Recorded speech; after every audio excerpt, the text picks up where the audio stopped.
Shalom, selamat malam.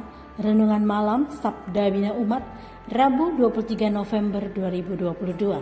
Firman Tuhan malam ini terambil dari 2 Petrus 2 ayat 4 sampai 11. Demikian firman Tuhan.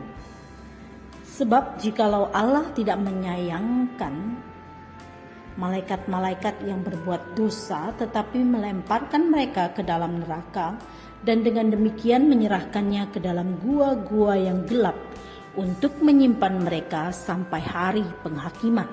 Dan jikalau Allah tidak menyayangkan dunia purba, tetapi hanya menyelamatkan Nuh, pemberita kebenaran itu, dengan 7 orang lain, ketika ia mendatangkan air bah atas dunia orang-orang yang fasik. Dan jikalau Allah membinasakan kota Sodom dan Gomora dengan api, dan dengan demikian memusnahkannya dan menjadikannya suatu peringatan untuk mereka yang hidup fasik di masa-masa kemudian, tetapi ia menyelamatkan Lot, orang yang benar, yang terus-menerus menderita oleh cara hidup orang-orang yang tidak mengenal hukum dan yang hanya mengikuti hawa nafsu mereka saja. Sebab orang benar itu tinggal di tengah-tengah mereka dan setiap hari melihat dan mendengar perbuatan-perbuatan mereka yang jahat itu, sehingga nyawanya yang benar itu tersiksa. Maka nyata bahwa Tuhan tahu menyelamatkan orang-orang saleh dari pencobaan dan tahu menyimpan orang-orang jahat untuk disiksa pada hari penghakiman, terutama mereka yang menuruti hawa nafsunya karena ingin mencemarkan diri dan yang menghina pemerintahan Allah. Mereka begitu berani dan angkuh sehingga tidak segan-segan menghujat kemuliaan.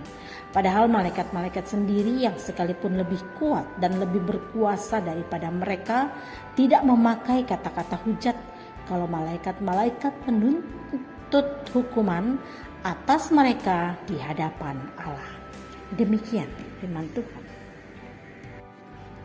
Renungan malam ini bertema menang dalam pencobaan dengan kuasanya. Tidak sedikit orang percaya memahami bahwa pencobaan berasal dari Allah. Keyakinan ini perlu dievaluasi. Allah tidak pernah mencobai umatnya. Allah paham tentang kelebihan dan keterbatasan manusia. Allah tidak beralasan untuk menguji buatan tangannya.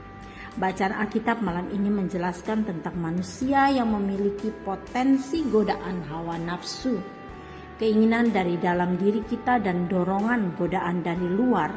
Jika tersambungkan maka akan melahirkan potensi kejatuhan manusia dalam dosa. Inilah siklus pencobaan. Mari menengok pengalaman Nuh dan Lot. Mereka ada di sekitar orang yang berbuat jahat. Setiap hari menyaksikan perbuatan jahat sehingga hati mereka tersiksa.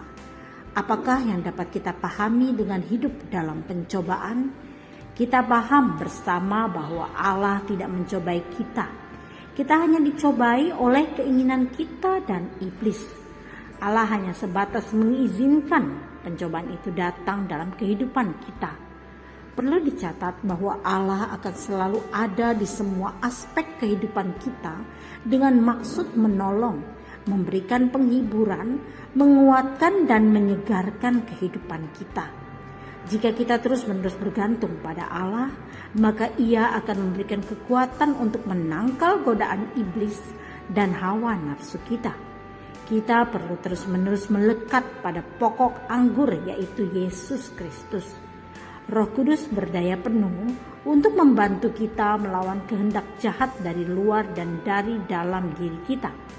Kita perlu bersiaga penuh dan waspada terhadap kuasa kegelapan yang terus aktif mencelakai kita.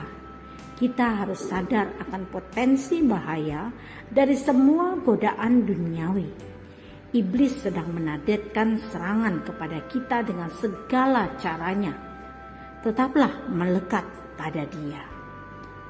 Doa malam ini, ya Tuhan, kepadamu kami bersyukur dan memohon perlindungan. Setiap hari kami diintai oleh kuasa kejahatan. Karuniakan hikmat-Mu untuk mengenali tipu muslihat si jahat, agar kami terhindar dari kebinasaan selama berada di muka bumi ini. Amin. Demikian renungan malam ini. Selamat beristirahat. Tuhan Yesus memberkati.